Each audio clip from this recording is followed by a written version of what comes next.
So, as we're walking along the estuary, a few facts about Maldon. Some of you might know, might even have followed a man called Chili John Carney on YouTube. Recently moved to Maldon. Going back a little bit further, Maldon's got a really incredible history. In the settlement, as far back as the records can go, as far back as our knowledge of time, even back into the Stone Age.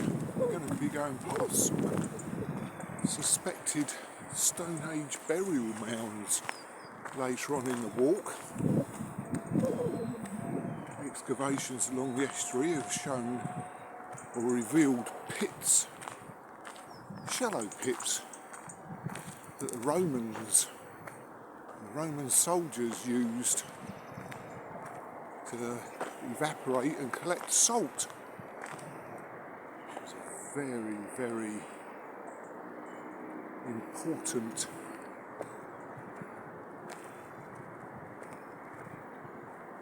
played a very important role in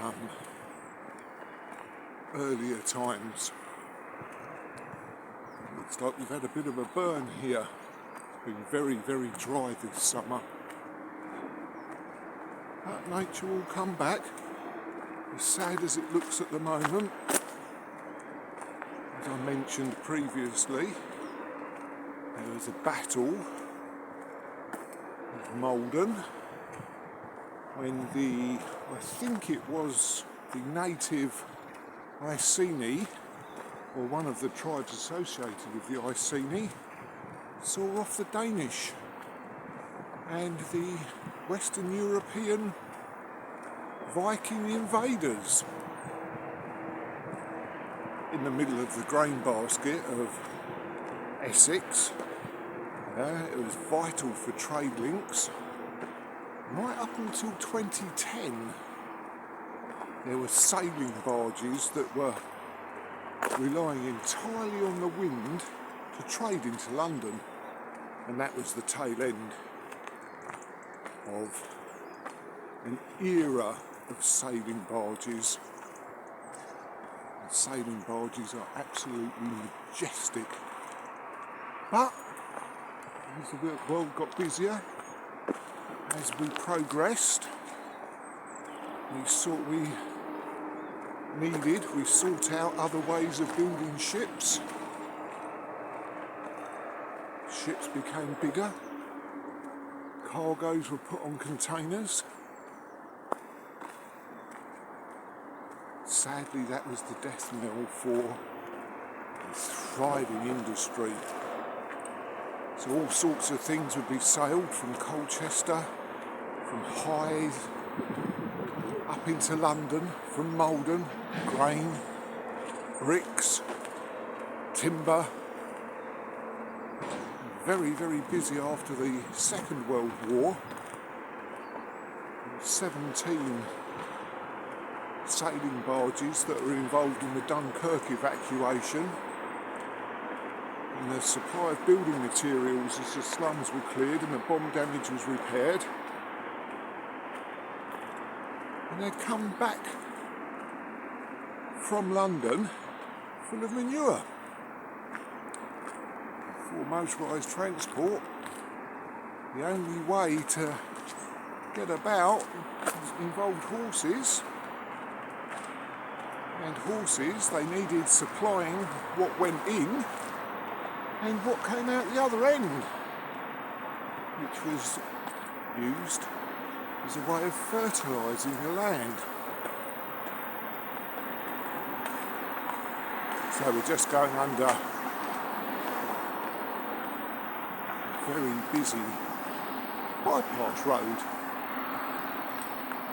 As you can see, our graffiti artists have been at work.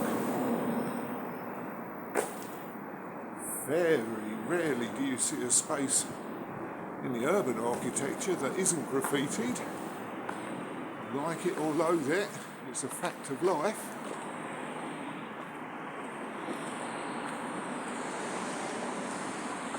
I can remember working a couple of decades ago at an animal feed mill, which we will go past again in Maldon. Nowadays, the majority of sailing traffic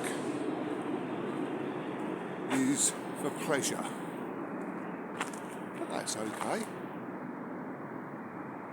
Something I'm going to mention here, second week of August, and already autumn is making itself known. Seasons are progressing, leaves are beginning to lose their colour as the trees and the bushes pull back the nutrients that they've expended into their hearts, into the roots and the stems, to store, to see them through winter, ready for spring next year.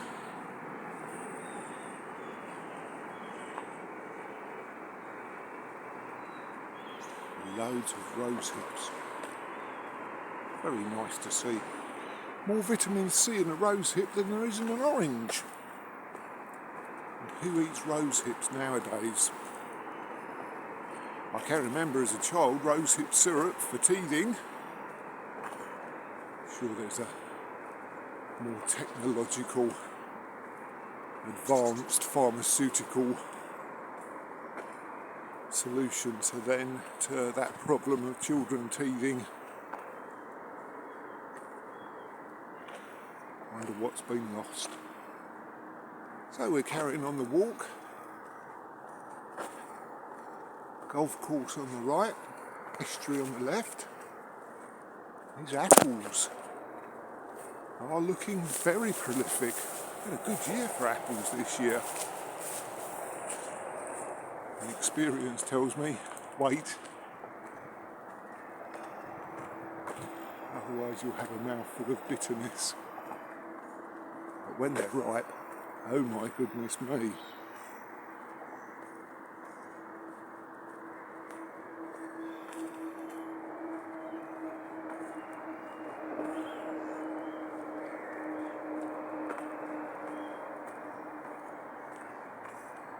Greenkeeper out on the greens.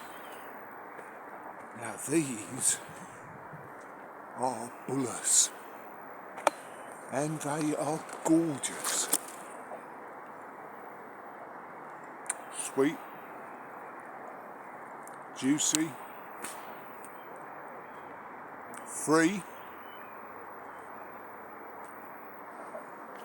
Sadly nowadays you're more likely to see them on the floor being trod in. Make absolutely beautiful jam. They are beautiful.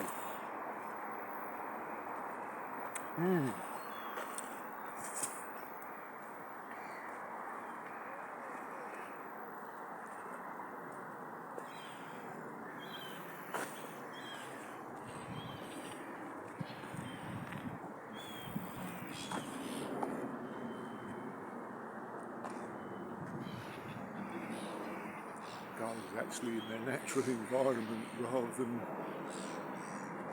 in a city.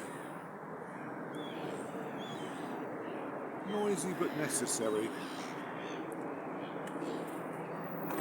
So I'm very, very much enraptured by the sailing barges and the history in Maldon.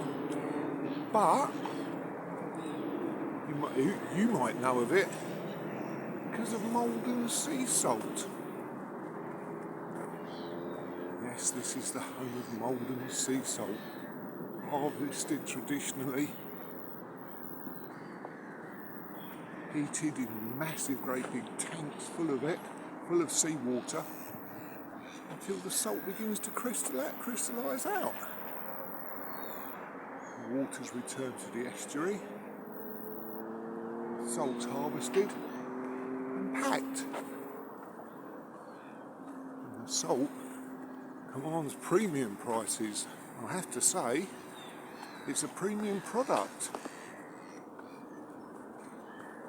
full of vitamins and trace elements that are essential for our diet, such as iodine.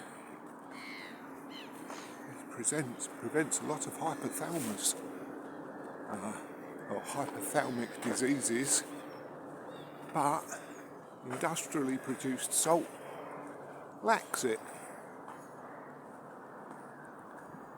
It's a shame that it's a premium product because it puts it out of the reach of many, many people.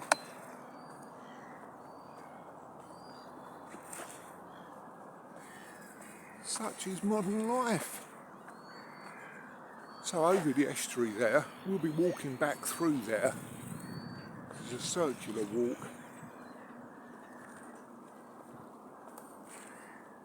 But at the moment, see the groundsman's busy. See his dog in its fur coat. Good morning. I think the dog in its fur coat's got the right idea, sitting in the shade. It knows it's going to be hot later. I can think of a lot worse ways of earning a living. Goodness me. Out in all of paid to be out in all of this. For me, a more desirable job. Joining the queue of commuters going into Chelmsford to sit in the office, and no, that wouldn't work for me.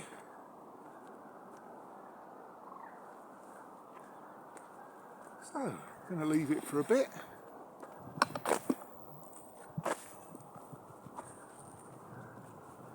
I see any herons, I will be switching back on.